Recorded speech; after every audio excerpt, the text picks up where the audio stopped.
നമസ്കാരം. എൻ്റെ എല്ലാ മാന്യ പ്രേക്ഷകർക്കും ഒരിക്കൽ കൂടെ എൻ്റെ സ്നേഹവന്ദനം. ഇന്ന് നമ്മൾ ചിന്തിക്കാൻ പോകുന്നത് ചൈനയിൽ സ്ഥാപിച്ചിരിക്കുന്ന വൈറോളജി ഇൻസ്റ്റിറ്റ്യൂട്ട്, അതിനെക്കുറിച്ച് വിശദമായി നമുക്കൊന്ന് ചിന്തിക്കാം. അമേരിക്കയിലെ ടെക്സാസ് യൂണിവേഴ്സിറ്റിയുടെയും ഗ്ലാഡ്സ്റ്റോൺ ലബോറട്ടറിയുടെയും കീഴിലാണ് വുഹാനിലെ വൈറോളജി ഇൻസ്റ്റിറ്റ്യൂട്ട് പ്രവർത്തിക്കുന്നത്. 1957 ചൈനയിലെ വുഹാൻ പ്രവിശ്യയിൽ ഈ വൈറോളജി ഇൻസ്റ്റിറ്റ്യൂട്ട് സ്ഥാപിക്കാനുണ്ടായ പ്രധാന കാരണം, ജിയോളജിക്കൽ സർവേയിൽ ഒരു ഭൂചലനം വന്നാൽ, നല്ല ഒരു ഭൂചലനം വന്നാലും ആ ഏരിയയിൽ, ചൈനയിലെ വുഹാൻ എന്ന പ്രവിശ്യയിൽ കൂടുതലായിട്ട് എഫക്റ്റ് ചെയ്യില്ല, ആ എർത്തിൽ വലുതായിട്ട് അഫക്റ്റ് ചെയ്യില്ല എന്നുള്ള ഒറ്റ കാരണത്താലാണ് വൈറോളജി ഇൻസ്റ്റിറ്റ്യൂട്ട് എവിടെ സ്ഥാപിച്ചത്? ചൈനയിൽ സ്ഥാപിച്ചത്. അല്ല, ചൈന അല്ല വൈറോളജി ഇൻസ്റ്റിറ്റ്യൂട്ട് വെച്ചത്. അപ്പോൾ അതിൻ്റെ കൺട്രോൾ അമേരിക്കയുടെ കീഴിലായിരുന്നു.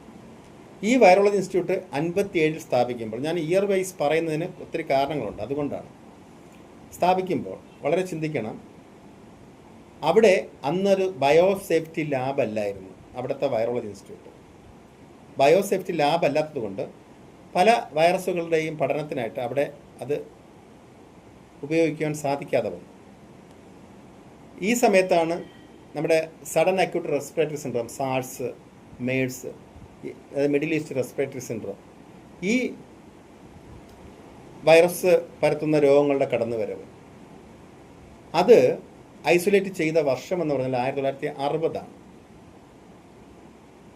അതിനുശേഷം ഒരു 20 വർഷം കഴിഞ്ഞപ്പോൾ HIV ഇൻട്രൊഡ്യൂസ് ചെയ്തുകൊണ്ട് സ്കിൻ ഡിസീസും അതിന് ട്രീറ്റ് ചെയ്യാൻ പറ്റാത്ത അവസ്ഥകളും പറഞ്ഞുകൊണ്ട് HIV ഇൻട്രൊഡ്യൂസ് ചെയ്യാനായിട്ട് 5 സ്വവർഗരതിക്കാരിൽ വന്ന സ്കിൻ ഡിസീസിനെ കൊണ്ടുവന്നു. അതിനുശേഷം 83, 84 കാലഘട്ടങ്ങളിൽ HIV ഐസൊലേറ്റ് ചെയ്യുന്നു. എന്നാൽ രേഖപ്രകാരം 1959 ആഫ്രിക്കയിലെ ഒരു നാവികസേന ഉദ്യോഗസ്ഥൻ്റെ, ഉയർന്ന ഒരു ഉദ്യോഗസ്ഥൻ്റെ മരണകാരണം എന്തെന്ന് 59 കണ്ടുപിടിക്കാൻ പറ്റാതെ വന്നപ്പോൾ അദ്ദേഹത്തിൻ്റെ ബ്ലഡ് സാമ്പിൾ കളക്ട് ചെയ്ത് വെച്ചിരുന്നു. ഈ 83, 84 കാലഘട്ടങ്ങളിൽ HIV ഐസൊലേറ്റ് ചെയ്ത ഉടൻ ആ നാവികസേനാ ഉദ്യോഗസ്ഥൻ്റെ അന്നത്തെ 59 സാമ്പിൾ പരിശോധിക്കുകയും അതിൽ HIV സാന്നിധ്യം കണ്ടെത്തുകയും ചെയ്തതായിട്ട് രേഖകൾ പറയുന്നുണ്ട്. ഇവിടെ ഞാൻ ഇത്രയും വിശദമായി പറയുന്നതിന് കാരണമുണ്ട്. 1957 തുടങ്ങിയ വൈറോളജി ഇൻസ്റ്റിറ്റ്യൂട്ട് പിന്നീട് പുതിയ പുതിയ വൈറസുകൾ കണ്ടെത്തുന്നു. അതിൽ 60കളിൽ ഈ സാർസ്, മേഴ്സ് എന്നിവയ്ക്ക് കാരണമായ കൊറോണ വൈറസ് കണ്ടെത്തുന്നു. അതിനു മുൻപ് തന്നെ HIV സാന്നിധ്യമുള്ള ഒരു ബ്ലഡ് സാമ്പിൾ കണ്ടെത്തുന്നുണ്ട്. HIV ഇൻട്രൊഡ്യൂസ് ചെയ്യുന്നത് 80കളിൽ അസുഖത്തെക്കുറിച്ച് പറഞ്ഞുകൊണ്ട് 83, 84 HIV ഐസൊലേറ്റ് ചെയ്യുന്നത്. അത് കഴിഞ്ഞിട്ട് വൈറോളജി ഇൻസ്റ്റിറ്റ്യൂട്ടിൽ 2003 അതിനെ ബയോസേഫ്റ്റി ലാബായിട്ട് അപ്ഗ്രേഡ് ചെയ്തത്. ഈ ബയോസേഫ്റ്റി ലാബായിട്ട് അപ്ഗ്രേഡ് ചെയ്യുന്നതിന് മുൻപ് തന്നെ WHO ഞാൻ പറഞ്ഞ മൈക്രോസോഫ്റ്റിൻ്റെ ഓണർ എൻട്രി ആയിട്ടുണ്ട്. 2000 പുള്ളിക്കാരൻ്റെ വൈഫിൻ്റെ പേരിൽ വാക്സിനേഷൻ ചെയ്യുന്നതിന്, ആഗോളതലത്തിൽ വാക്സിനേഷൻ ഷെഡ്യൂൾ പ്രാവർത്തികമാക്കുന്നതിന് ഗവി ഫൗണ്ടേഷൻ സ്റ്റാർട്ട് ചെയ്തിട്ടുണ്ട്. 2003 വുഹാനിലെ വൈറോളജി ഇൻസ്റ്റിറ്റ്യൂട്ട് ബയോസേഫ്റ്റി ലാബായിട്ട് അപ്ഗ്രേഡ് ചെയ്തിട്ടുണ്ട്.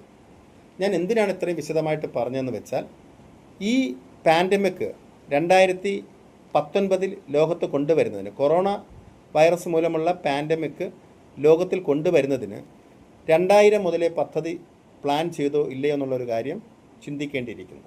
കാരണം 1960 ഐസൊലേറ്റ് ചെയ്ത കൊറോണ വൈറസ് റെസ്പിറേറ്ററി കംപ്ലൈൻ്റ് ആണ് മെയിനായിട്ടും പറയുന്നതെങ്കിലും അതിൻ്റെ പിന്നിലൊരു വ്യക്തമായ കാരണമുണ്ട്. അത് ശാസ്ത്രലോകം പുറത്തു വിട്ടിട്ടില്ല. അതുകൊണ്ട് തന്നെ വളരെ ചിന്തിക്കേണ്ട ഒരു അവസ്ഥ തന്നെയാണ് 2019 ചൈനയിൽ നിന്നും പുറപ്പെട്ട് ലോകം മൊത്തം ഒരു ക്വാറന്റൈനിലേക്ക് കൊണ്ടുപോയ, ലോക്ക്ഡൗണിലേക്ക് കൊണ്ടുപോയ ഈ കൊറോണ വൈറസിൻ്റെ പിന്നിൽ ആരുടെ പദ്ധതിയായിരിക്കും? എന്തിനായിരുന്നു ഇത് ചെയ്തത്? കാരണം ഇനിയും ഇവിടെ പല പാൻഡമിക്കും വരാൻ സാധ്യതയുള്ളതുകൊണ്ട് ഒരു മൈക്രോസോഫ്റ്റ് ഉദ്യോഗസ്ഥൻ, മൈക്രോസോഫ്റ്റിൻ്റെ അധിപതി ഈ പാൻഡമിക്കിനെ കുറിച്ച് 2-3 വർഷങ്ങൾക്ക് മുൻപ് തന്നെ വളരെ വ്യക്തമായ വീഡിയോ കോൺഫറൻസ് നടത്തി പ്രഖ്യാപിക്കുമ്പോൾ നമ്മൾ ചിന്തിക്കണം, ഇദ്ദേഹത്തിന് വേൾഡ് ഹെൽത്ത് ഓർഗനൈസേഷനുള്ള ബന്ധവും അതുമായിട്ട് ബന്ധപ്പെട്ടുള്ള പല പ്രോഗ്രാമുകളും എല്ലാ രാജ്യങ്ങളിലും പ്രതിനിധികളെ വിസിറ്റ് ചെയ്ത് അവിടെ എല്ലാം നേടിയെടുക്കുന്ന അധികാരങ്ങൾ അടുത്ത എപ്പിസോഡിൽ നമ്മൾ ബാക്കി ഡിസ്കസ് ചെയ്യുന്നതായിരിക്കും. നമസ്കാരം.